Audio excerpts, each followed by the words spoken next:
자, 이번 영상은 특히나 우리 어머님들을 위한 영상입니다. 간혹 이런 생각을 하시는 경우가 있어요. 다른 엄마들은 다 완벽한 것 같은데 나만 부족한 것 같다라고 생각하시는 경우가. 뭐 다른 엄마들은 여기도 찾아다니고 이것도 공부하고 저것도 하는데 나는 뭐 때문에 이런 것 때문에 저런 것 때문에 바빠서 다른 엄마들만큼 완벽하게 못해줘. 아, 내가 부족해서 우리 아이가 이런가? 이런 생각을 자꾸 아이가 크면 클수록 하시는 경우가 있죠. 뭐 SNS에서 보는 다른 가정의 모습이 있을 수 있고 뭐 학교에서 만나는 다른 엄마들, 이런 엄마들 보게 되면 모든 게 다 나보다 잘하는 것 같다라는 생각이 들 경우가 있습니다. 하지만 이 완벽한 엄마가 과연 좋은 엄마일까? 그리고 완벽한 엄마라는 게 과연 존재할까라고 생각을 해보자고요. 아이에게 진짜 필요한 건 완벽한 엄마가 아니에요. 때로는 실수하고 부족함을 드러내고 한계를 인정하는 엄마가 아이에게 더 많은 것을 가르쳐 줄 수 있는 거죠. 완벽하지 않기 때문에 오히려 좋은 엄마가 되는 이유들이 있어요. 그러니까 이거를 알면 우리가 조금 더 그 완벽이라는 단어에서 조금 더 자유해질 수 있다라는 겁니다. 네, 첫 번째, 실수하는 엄마는 회복하는 법을 가르칠 수 있습니다. 완벽하는 엄마는 달리 말하면 실수하지 않는 엄마예요. 항상 옳은 결정을 내리는 것 같고 문제 없는 하루를 만들려고 노력을 하죠. 근데 이런 엄마 밑에서 자란 아이는 오히려 실수를 두려워하게 됩니다. 네, 실수한 후에 어떻게 해야 되는지를 모르는 거니까요. 완벽한 모델만 봤으니 실수한 이후에 어떻게 해야 될지를 배워본 적이 없고요. 완벽한 모델만 봤으니까 완벽한 도전만, 완벽한 결과만 보고 자란 거죠. 하지만 실수하는 엄마는 좀 다릅니다. 아, 엄마가 화를 너무 냈네. 미안해. 다시 차근차근 얘기해보자 라고 말하는 엄마. 이런 모습을 본 아이는 자기가 실수해도 괜찮다라는 걸 배웁니다. 엄마도 실수를 하네. 중요한 건 실수 후에 과연 엄마가 어떻게 하느냐라는 거를 자연스럽게 익힐 수 있다라는 거죠. 인생에서 우리의 실수는 피할 수 없잖아요. 근데 완벽하지 않은 엄마가 보여주는 그 회복 과정이야말로 아이에게 줄 수 있는 가장 실용적인 교육이 된다라는 겁니다.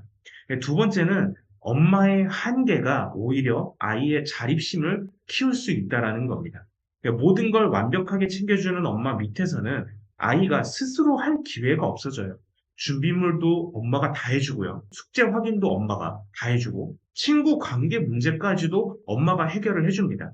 하지만 엄마도 바빠서 이건 네가 직접 해야겠어 라고 말하는 순간 아이에게는 오히려 성장의 기회가 생기는 겁니다. 처음에는 서툴고 실수할 수 있죠. 그런데 그 과정에서 아이는 스스로 계획하고 우선순위를 정하고 문제를 해결하는 방법을 배우는 거고요. 엄마의 한계가 만들어준 그 빈 공간에서 아이의 자립심이 자라는 겁니다. 완벽한 엄마야말로 이런 기회를 아이에게 주지 못한다라고 생각을 하면 오히려 완벽하지 않은 엄마가 이런 기회를 줄 수 있다라고 볼 수 있는 겁니다. 자, 완벽하지 않아도 충분히 좋은 엄마의 세 번째 이유는 일관된 작은 것이 완벽한 큰 것보다 낫기 때문입니다. 가끔 온 힘을 다해 완벽한 하루를 만들어주는 것보다 매일 작은 루틴을 지키는 게 아이에게 더 도움이 된다는 겁니다. 완벽한 주말 계획을 세워서 박물관도 가고 맛있는 음식도 해주고 긴 대화도 나누는 것보다 매일 저녁 10분씩 오늘 어땠어? 라고 물어보는 게 더 의미가 있다는 겁니다. 아이는 예측 가능한 안정감을 원하게 되는데요. 언제나 똑같은 시간에 똑같은 방식으로 관심을 받는다는 확신. 이 확신이 아이에게 심리적인 안정감을 더 많이 주는 겁니다. 완벽한 순간들보다 꾸준한 작은 관심이 아이를 더 단단하게 키울 수 있습니다. 자, 네 번째 이유는 도움을 받는 모습이 아이에게 오히려 지혜를 줄 수 있다는 겁니다. 모든 걸 다 아는 엄마보다는 이건 엄마도 잘 몰라. 같이 찾아보자. 라고 말하는 엄마가 아이에게 더 많은 것을 가르쳐 줄 수 있어요. 완벽한 엄마는 모든 문제에 해답을 가지고 있는 것처럼 보입니다. 그런데 실제 세상은 그렇지 않죠.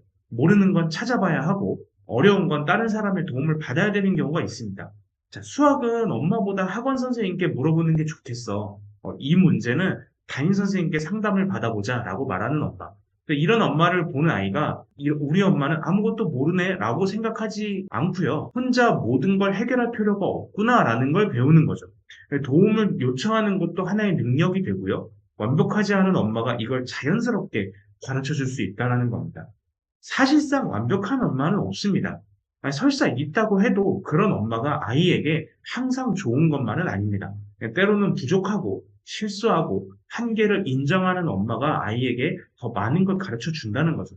절대로 자책하지 마시고요. 지금도 충분히 이 순간에도 좋은 엄마로서 나아가고 있다라고 생각을 하시면 좋겠습니다.